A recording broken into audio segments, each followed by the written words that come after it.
Hello guys welcome back to our channel. இந்த வீடியோவில் நம்ம எதை பற்றி பார்க்க போகிறோம்னா ரிட்டர்னிங் வித் எபிலிட்டி நத்திங் அப்படின்ற மன்னோட எபிசோட் 3 தான் பார்க்க போகிறோம். அதுக்கு முன்னாடி ப்ரீவியஸ் எபிசோடு யாருன்னா பார்க்கலாம், நம்ம சேனலில் இருக்குது, செக் பண்ணிட்டு வாங்க. வாங்க வீடியோக்குள்ளே போகலாம். இந்த பொண்ணு வந்து நம்ம லீயை பார்த்து இன்னிலேருந்து நீ நானும் ஃப்ரெண்டுன்னு சொல்கிறா. என்ன மாதிரி சாதாரண பீப்புளுக்குள்ளே எப்படி ஃப்ரெண்ட் ஆகிங்க கேட்க, இதெல்லாம் ஒரு விஷயமே இல்லை. நம்மள மாதிரி காமன் ஏஜில் இருக்கவங்களாம் எல்லாருமே ஃப்ரெண்டாக தான் இருப்பாங்க. ஸோ டோன்ட் வரி அப்படின்னு சொல்லிட்டு 2 பேரும் கை கொடுத்துக்கிறாங்க. உடனே நம்ம மனசில் நினைக்கிறான், நமக்கு 27 வயசு ஆகுது, போய் 14 வயசு சின்ன பொண்ணு ஒரு ஃப்ரெண்டு வச்சுக்கிறோமே. சரி வாழ் ட்ரைனிங் ஆரம்பிப்போம். இப்போ நம்ம பார்க்க போகிறது வந்து purple tinkling force. Purple tinkling ஃபோர்ஸ்னால் இது வந்து ஒரு மெடிடேஷனல் டெக்னிக். இந்த மெடிடேஷன் டெக்னிக்காக நம்மளோட இன்னரில் இருக்க எனர்ஜி ஃபுல்லாக பர்பிள் கலரில் மாறும். அதுதான் இதோட வேலை. உடனே நம்ம வந்து எனக்கு வந்து நீங்கள் மார்ஷல் ஆர்ட் சொல்லி தரீங்களா, சூப்பர் சார் அப்படின்னு நானா. அதுக்கு அந்த பொண்ணு வந்து சாருலாம் சொல்லக்கூடாது, நான் உனக்கு ஒரு ஃப்ரெண்டு, ஸோ கேஷுவலாக கூப்பிடு, எப்படியும் ஒரு ஃப்ரெண்டு பழகுவாங்களோ அந்த மாதிரி பழகு அப்படின்றா. அதுக்கு நம்ம சரி சரி அப்படின்றான். வழக்கம் போல் நம்ம வந்து ஃபாரஸ்ட்டுக்கு ஹண்ட் பண்ணுறதுக்காக போகிறான். அங்கே பார்த்தா ஆல்ரெடி மாஸ்டர்லாம் 4-5 ஆட்டம் செத்து கிடக்குது. அதை பார்த்ததும் நமக்கு ஆப்போனண்ட் யாருன்னா இங்கே இருப்பாங்களா, பரவாயில்லையே, நம்மளும் கொஞ்சம் கொஞ்சமாக மார்ஷல் ஆர்ட் கற்றுட்டு வரோம். நம்ம கொஞ்சம் கொஞ்சமாக விஜய் சொல்கிறத கேட்டு நம்ம பர்பிள் பவர் கற்றுக்கிற மாதிரி கொஞ்சம் கொஞ்சமாக எல்லா மார்ஷல் ஆர்ட்ஸையும் ஈஸியாக கற்றுக்க வேண்டியதுதான் அப்படின்னு சொல்லிட்டு யோசிச்சுட்டே வரான். பின்னாடி பார்த்தா ஒரு மான்ஸ்டர் வந்து நிற்குது அவங்ககிட்ட. அந்த மான்ஸ்டர் அவனோட பர்பிள் பவரை யூஸ் பண்ணி டெஸ்ட்ராய் பண்ணிடுறான். நம்ம ஜோ பண்ணுறது எல்லாத்தையும் பின்னாடிருந்து ஒருத்தர் பார்த்துட்டே வர்றாரு. ஹாய், யார் நீ, இங்கே என்ன பண்ணுற? என் பேர் வந்து ஹோன்ஷிங், நான் வந்து மார்ஷியல் ஆர்ட்ஸ் வேர்ல்ட்லேருந்து வரேன், நீ பண்ணுறது எல்லாத்தையும் பார்த்துட்டு தான் என்ன அப்படின்னு சொல்லிட்டு சொல்கிறாரு. நம்ம வந்து எதுவுமே பேசாமல் அமைதியாகவே இருக்கான். உடனே நம்ம ஹோன்ஷிங் என்ன பண்ணுறாருன்னா அவரோட ஃப்ரெண்டுக்கிட்ட நம்ம இன்ட்ரடியூஸ் பண்ணுறாரு. இவன் தான் இவன் வந்து காட்டுக்குள்ளே மான்ஸ்டரெல்லாம் ஹண்ட் பண்ணிட்டு இருந்தான் அப்படின்னு சொல்ல ஒருத்தராக நம்ம கை கொடுத்து இன்ட்ரடியூஸ் ஆகிக்கிறாங்க. அவங்களாம் நம்ம கிட்ட ஹெல்ப் கேட்குறாங்க. இப்போ நான் வந்து ஒரு வில்லேஜுக்கு மான்ஸ்டர்லாம் இருக்குதான், அங்கே வந்து அந்த மான்ஸ்டர்லாம் டெஸ்ட்ராய் பண்ண போகிறோம், நீங்களாம் வரையான்னு சொல்லிட்டு கூப்பிட்றாங்க. நம்ம சரி நானும் வரேன்னு சொல்லிட்டு அவங்க கூட காட்டுக்கு போகிறான் அந்த வில்லேஜுக்கு. அவங்க அந்த ஃபாரஸ்ட் வேல பேசிட்டு நடந்து போயிட்டே இருக்கும்போது அவங்க ஆப்போசிட்டில் மான்ஸ்டர்லாம் வருது. நம்ம வான்சிங்கும் சேர்ந்து நிறைய மான்ஸ்டரை காலி பண்ணிடுறாங்க. உடனே அந்த கேங்கில் இருந்த ஒருத்தன் வந்து அவனோட நைஃபை வச்சு அந்த அங்கே கேங்கில் இருந்த ஒரு பொண்ணு வந்து கொலை பண்ணிடுறான்.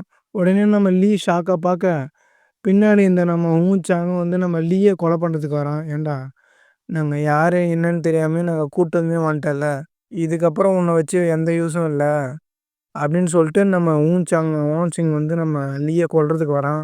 அவனால் நம்ம வந்து அட்டாக் பண்ணவே முடியல. நம்ம வந்து அவன்கிட்ட ஃபைட் பண்ணிட்டு அடுத்த நாள் வந்து அந்த பொண்ணுக்கிட்ட போகிறான். விஜய்கிட்ட போய் ட்ரைனிங்க்கு போகிறான்.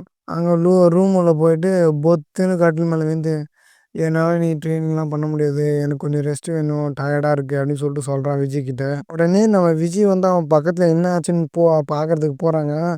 அப்போ அவன் மேலே பிளட்டு ஸ்மெல் வருது, ஹியூமன் பிளட்டு. அதனால் அவங்க கேட்குறாங்க, என்னாச்சு என்ன பண்ணிட்டு வந்தேன்னு கேட்கும்போது அவன் சொல்கிறான், இந்த மாதிரி நான் அன் பண்ணுறதுக்கு போனேன், அங்கே ஒரு கேங் என்னை பார்த்து என்னை வந்து மான்ஸ்டரை ஃபைட் பண்ணுறதுக்காக கூட்டு போனாங்க, அவங்க என்னை கொல்ல பார்த்தாங்க, அதனால் நான் அவங்கள திரும்பி அட்டாக் பண்ணிட்டேன் அப்படின்னு சொல்லிட்டு நம்ம வந்து சொல்லிகிட்ருக்கான். உடனே விஜய் வந்து கேட்குறாங்க, உண்மையை சொல்லு, இதான் நடந்ததா, வேறு எதனா என்கிட்ட மறைக்கிறேன்னு சொல்லிட்டு கேட்குறாங்க கிட்ட.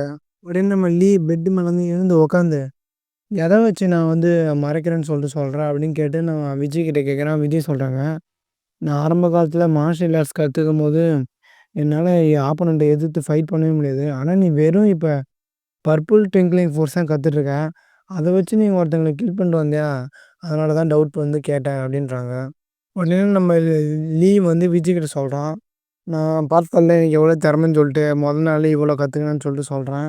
அதுக்கு நம்ம விஜய் என்ன சொல்கிறாங்கன்னா, அதெல்லாம் நீ ஒன்றும் பிடுங்கல, உனக்கு ஒரு டேலண்ட்டும் கிடையாது, நான் சொல்லி தரதில் 30 to 40% தான் நீ கற்றுக்கிற அப்படின்னு சொல்லிட்டு சொல்கிறாங்க.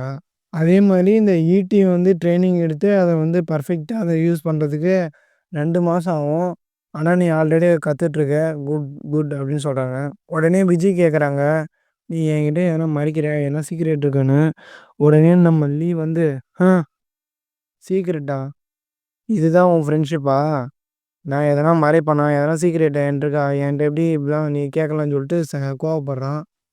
உடனே நம்ம விஜய் சொல்கிறாங்க, எல்லார்ட்டையும் ஒரு சீக்ரெட் இருக்கும், என்கிட்டயும் ஒரு சீக்ரெட் இருக்கு. நீ உன்னோட சீக்ரெட் என்னன்னு சொல்லு. நான் என் சீக்ரெட்ட சொல்றேன்னு சொல்லிட்டு அவங்க சொல்றாங்க. உடனே நம்ம லீவ் வந்து அவங்ககிட்ட ஒரு ப்ராமிஸ் கேட்குறான். அவங்க வந்து என்ன ப்ராமிஸ் அப்படின்னு கேட்குறாங்க. உடனே லீவ் வந்து, ஐயோ! இந்த சீக்ரெட்ட சொன்னதுக்கப்புறம் என்ன கொன்ற மாட்டீங்களே! நான் ஏன் என் ஃப்ரெண்ட கொல்ல போறேன்? நீ என்ன விஷயம்னு சொல்லு அப்படின்றாங்க. நான் வந்து ஒரு பொண்ணு. ஆனா எங்க அப்பாவுக்கு வந்து ஒரு பையன் தான் தேவ. ஒரு பையனால மட்டும் தான் கமாண்டரா டீம லீட் பண்ண முடியும்னு சொல்லிட்டு சொல்றாங்க. அப்பப்போ எங்க அப்பாவுக்காக நான் பையனா மாறலான்னு ட்ரை பண்றேன். இதுதான் என் சீக்ரெட்ன்னு சொல்லிட்டு சொல்றாங்க. உடனே அவங்க வந்து லீ கிட்ட வந்து உன்னோட சீக்ரெட் என்னன்னு சொல்லுன்னு சொல்லி லீவ கேட்குறாங்க. உடனே நம்ம லீ வந்து என் ஸ்டோரி சொன்னதுக்கப்புறம் என்ன கொல்ற மாட்டீங்கன்னு சொல்லிட்டு கேட்குறான் திரும்பவும். அவங்களும் ஒண்ணும் பண்ண மாட்டேன். நீ என் ஃப்ரெண்டுன்னு சொல்லிட்டு சொல்றாங்க. என்னை பார்க்க தான் 14 வயசு மாரி தெரியும். ஆனா எனக்கு 27 வயசு ஆகுது அப்படின்னு சொல்லிட்டு சொல்ல, உடனே நம்ம ஹீரோயின் வந்து, அவ்வளோதானா இது ஒரு விஷயமா? கவலைப்படாத. நான் எப்பயுமே உன் ஃப்ரெண்டா தான் இருப்பேன்னு சொல்லிட்டு அவனுக்கு ஆறுதல் சொல்றாங்க. அவ்வளோதான் இந்த எபிசோட். உங்கள நான் அடுத்த வீடியோல பார்க்குறேன். ப்ளீஸ் எபிசோட் யாருனா பார்க்கணும்னா ப்ளேலிஸ்ட் இருக்கு. மறக்காம பாருங்க. தேங்க் யூ ஃபார் வாட்சிங்.